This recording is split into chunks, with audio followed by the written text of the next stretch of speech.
आज के इस वीडियो में हम आपको कहानी सुनाने जा रहे हैं आईएनएस विक्रांत के पुनर्जन्म की।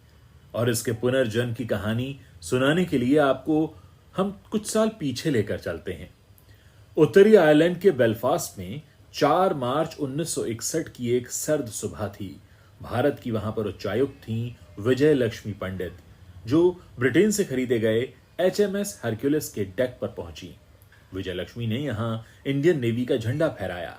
नेवी में शामिल होते ही इस एयरक्राफ्ट कैरियर का नाम रखा गया आईएनएस विक्रांत। 31 जनवरी 1997 को नेवी से रिटायर होने तक 36 सालों में आईएनएस विक्रांत ने देश की बड़ी सेवा की। 1971 की जंग में आईएनएस विक्रांत ने अपने सी हॉक लड़ाकू विमानों से बांग्लादेश के चिटगांव, कॉक्स बाजार और खुलना में दुश्मन के ठिकानों को तबाह किया था। अब आज यानी 2 सितंबर 2022 को आईएनएस विक्रांत का पुनर्जन्म हुआ है और प्रधानमंत्री मोदी इसे इंडियन नेवी को सौंप रहे हैं। नया आईएनएस विक्रांत भारत में बना पहला एयरक्राफ्ट कैरियर है और आज हम इसी की बात करने जा रहे हैं। आईएनएस विक्रांत के बारे में आपको मैं आगे बताऊं उससे पहले कुछ खास तारीखों का जिक्र जरूरी है। 1999 की करगिल जंग के बाद भविष्य में खतरों से निपटने के लिए एक विशाल एयरक्राफ्ट कैरियर बनाने का प्रस्ताव रखा गया था, जो कि पूरी तरह से स्वदेशी हो। इंडियन नेवी के पास ऐसे कई युद्धपोत ऑपरेट करने का एक्सपीरियंस तो था, लेकिन बनाने का नहीं। इसके बाद साल 2002 में इस प्रोजेक्ट को अटल सरकार में कैबिनेट कमेटी ऑन सिक्योरिटी ने मंजूरी भी दे दी और कोचीन शिपयार्ड लिमिटेड यानी CSL में इसका कंस्ट्रक्शन शुरू किया गया। शुरुआत में यह 60-40 के रेशियो में बनना था, यानी 60% भारतीय सामान और 40% विदेशी। इसके बाद आया साल 2005। तब तक सब कुछ ट्रैक पे था, पर तभी रूस ने वॉरशिप ग्रेड स्टील बनाने से इनकार कर दिया। और बस अब यूं समझिए कि इस आपदा में हमने अवसर तलाश लिया। एयरक्राफ्ट बनाने के लिए खास तरह के स्टील की जरूरत होती है। इसे वॉरशिप ग्रेड स्टील कहते हैं, जिसके लिए भारत पूरी तरह से रूस पर निर्भर था। लेकिन रूस के अचानक मना करने पर आईएनएस विक्रांत का कंस्ट्रक्शन करीब 2 साल तक थमा रहा। इस बीच डीआरडीओ और स्टील अथॉरिटी ऑफ इंडिया ने मिलकर इस आपदा को एक सुनहरे अवसर में बदल दिया। भारत ने खुद का वॉरशिप ग्रेड स्टील डेवलप कर लिया, जिससे दूसरे देशों पर हमारी निर्भरता खत्म हो गई। अब जिंदल ग्रुप और एसआर ग्रुप मिलकर इस स्टील को बनाते हैं। 2009 में आईएनएस विक्रांत की कील रखी गई, यानी युद्धपोत का प्रोग्रेसिव कंस्ट्रक्शन शुरू हुआ। 2011 की अगस्त महीने की 29 तारीख थी जब विक्रांत ड्राई डेक से बाहर आया, यानी इसका ढांचा बनकर तैयार हो गया। उसके बाद आया 12 अगस्त 2013 जब इसे लॉन्च किया गया और दिसंबर 2020 में बेसिन ट्रायल्स पूरे हो गए। 2021 अगस्त महीना 4 तारीख ये वो दिन था जब इसे पहली बार समुद्र में उतारा गया और जुलाई 2022 तक इसके सी ट्रायल्स लिए गए। और इसके बाद आया 2022 के सितंबर महीने की दूसरी तारीख जब आईएनएस विक्रांत भारतीय नेवी में कमीशन हो गया और इसे पूरी तरह से ऑपरेशनल होने में अब जून 2023 तक का वक्त लगेगा। आप मान सकते हैं कि एक तरह से चलता फिरता शहर है। इसमें 4 LM2500 गैस टर्बाइन्स हैं जो कि 88 मेगावाट पावर जनरेट करेंगे। इससे आधे जयपुर को बिजली दी जा सकती है। विक्रांत में 14 डेक हैं जो 10 मंजिला इमारत की तरह दिखता है। इसमें कैंटीन के साथ मॉडर्न किचन भी है, जहां 1 घंटे में 1600 लोगों का खाना बन सकता है। इसकी चौड़ाई है करीब 62 मीटर और लंबाई है 262 मीटर। आईएनएस विक्रांत में मल्टी स्पेशलिटी हॉस्पिटल भी है और पूल भी है। ये एक बार ईंधन भरने पर पूरे 45 दिन तक समुद्र में रह सकता है, यानी 1.5 महीने तक ये समुद्र में रह सकता है। और खास बात यह है कि इसे समुद्र में ही रिफिल भी किया जा सकता है। अगर हम इसको पूरी तरह लोड कर दें तो इसकी maximum speed 51 kilometre per hour की है। इसका रनवे अगर आप देखें तो वो करीब 2 फुटबॉल फील्ड्स के बराबर है। आईएनएस विक्रांत टारगेट एलिफेंट है, यानी ये इतना विशाल है कि अगर जंग में शामिल होगा तो इसे छिपाया नहीं जा सकता। इसीलिए सुरक्षा के लिए भी इसके खास इंतजाम किए गए हैं।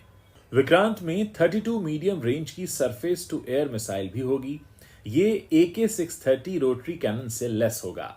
Indian anti missile naval decoy system से लेस होगा, जो लेजर गाइडेड मिसाइल को टारगेट से डाइवर्ट कर देता है। यानी अगर दुश्मन इस पर हमला करना चाहे तो उसके लिए बहुत मुश्किल होगा। इसके साथ इंडियन नेवी के कुछ सबमरीन्स भी चलेंगे, जो कि इसका एक पूरी तरह से बैटल ग्रुप बना देते हैं। इसके अलावा किसी एयरक्राफ्ट करियर के सबसे बड़े हथियार होते हैं उसके एयरक्राफ्ट। आईएनएस विक्रांत पर MiG-29 के जैसे फाइटर जेट्स और MH-60R जैसे एडवांस लाइट हेलीकॉप्टर्स तैनात रहेंगे। आईएनएस विक्रांत के बारे में कहा जा रहा है कि यह 76% शुद्ध स्वदेशी है। रक्षा मंत्रालय के मुताबिक आईएनएस विक्रांत का 76% हिस्सा पूरी तरह भारतीय है। इसके बनने के साथ ही भारत उन चुनिंदा देशों की गिनती में शामिल हो गया है जो एयरक्राफ्ट करियर डिजाइन करने और बनाने में सक्षम है। आईएनएस विक्रांत को बनाने में 500 से ज्यादा भारतीय कंपनियां शामिल हुई, जिनमें प्रमुख हैं डीआरडीओ और स्टील अथॉरिटी ऑफ इंडिया, जिन्होंने इस आईएनएस विक्रांत के लिए वॉरशिप ग्रेड का स्टील मुहैया कराया। टाटा एडवांस सिस्टम ने विक्रांत का कॉम्बैट मैनेजमेंट सिस्टम तैयार किया। भारत इलेक्ट्रॉनिक्स ने इलेक्ट्रॉनिक वॉरफेयर और डेटा नेटवर्क बनाया। भारत हैवी इलेक्ट्रिकल्स ने इंटीग्रेटेड प्लेटफॉर्म मैनेजमेंट सिस्टम तैयार किया। Larsen and turbo, garden reach ship builders और वॉटसिला इंडिया जैसी कंपनियों का भी इसमें काफी योगदान रहा। आईएनएस विक्रांत का मेन इंजन और एडवांस रडार सिस्टम विदेशों से खरीदा गया है। इस एयरक्राफ्ट करियर को समंदर में तैरता हुआ एक एयरबेस कहा जा सकता है, जहां से लड़ाकू विमान टेक ऑफ और लैंडिंग कर सकते हैं। आमतौर पर एयरपोर्ट के एयर स्ट्रिप 3000 मीटर लंबे होते हैं, लेकिन आईएनएस विक्रांत में सिर्फ 200 मीटर में इसे मैनेज किया जाएगा। आप गौर करेंगे तो आईएनएस विक्रांत की नाक उठी हुई है। ये एयरक्राफ्ट को टेक ऑफ करने में मदद करने के लिए बनाया जाता है। इसे STOBAR कहते हैं। STOBAR मतलब short take off but arrested recovery system. आगे का हिस्सा उठा होने की वजह से एयरक्राफ्ट सीधे जाने के बजाय कर्व के जरिए सीधे ऊंचाई में चला जाता है। इसी तरह लैंडिंग के लिए अरेस्टेड रिकवरी सिस्टम का इस्तेमाल हुआ है। डेक पर 3 अरेस्ट वायर लगे हैं। लैंडिंग के वक्त एयरक्राफ्ट की टेल इनमें से किसी वायर के हुक पर रुक जाएगी। इससे वो कम दूरी में ही रुक जाएगा। अगर कोई एयरक्राफ्ट करियर वायर से सेट नहीं हो पाता तो उसे दोबारा लैंडिंग की कोशिश करनी पड़ती है। इसमें STOBAR के अलावा एक सिस्टम CATOBAR भी है और ऐसे करियर का डेक फ्लैट होता है। इसमें एयरक्राफ्ट को गुलेल नुमा सिस्टम से हवा में रिलीज किया जाता है। कोचीन शिपयार्ड के चेयरमैन मधु नायर एक अखबार को बताते हैं कि एक्सपीरियंस न होते हुए भी 13 साल में महज 20,000 करोड़ में इतना विशाल एयरक्राफ्ट करियर बनाकर हमने दिखा दिया है कि इंडियन इंडस्ट्री क्या कर सकती है। नायर का कहना है कि कोचीन शिपयार्ड इससे भी कम वक्त में इससे भी बड़ा स्वदेशी एयरक्राफ्ट करियर बनाने के लिए तैयार है। सिर्फ परमिशन मिलने का हमें इंतजार है। ये नेवी को तय करना है कि उसे कितने करियर्स चाहिए। फिलहाल भारत के पास सिर्फ आईएनएस विक्रमादित्य और अब आईएनएस विक्रांत भी बेड़े में जुड़ जाएगा। नायर के मुताबिक अब हमारे पास 2 लाख टन के शिप बनाने की क्षमता है, लेकिन हमें बड़े शिप्स की बजाय मंझोले एडवांस टेक्नोलॉजी वाले शिप्स बनाने पर फोकस करना चाहिए। कोचीन शिपयार्ड सरकारी कंपनी है जो 1972 में शुरू की गई थी। अपनी 50वीं सालगिरह पर आईएनएस विक्रांत जैसा बड़ा जहाज बना लेना पूरे देश के लिए गर्व की बात है। उम्मीद है आईएनएस विक्रांत के बारे में सारी जानकारी आपको अच्छी लगी होगी। आप इस वीडियो को शेयर कर सकते हैं और अगर आगे भी इस तरह के वीडियोस आप देखना चाहते हैं तो इसे शेयर करना मत भूलिएगा।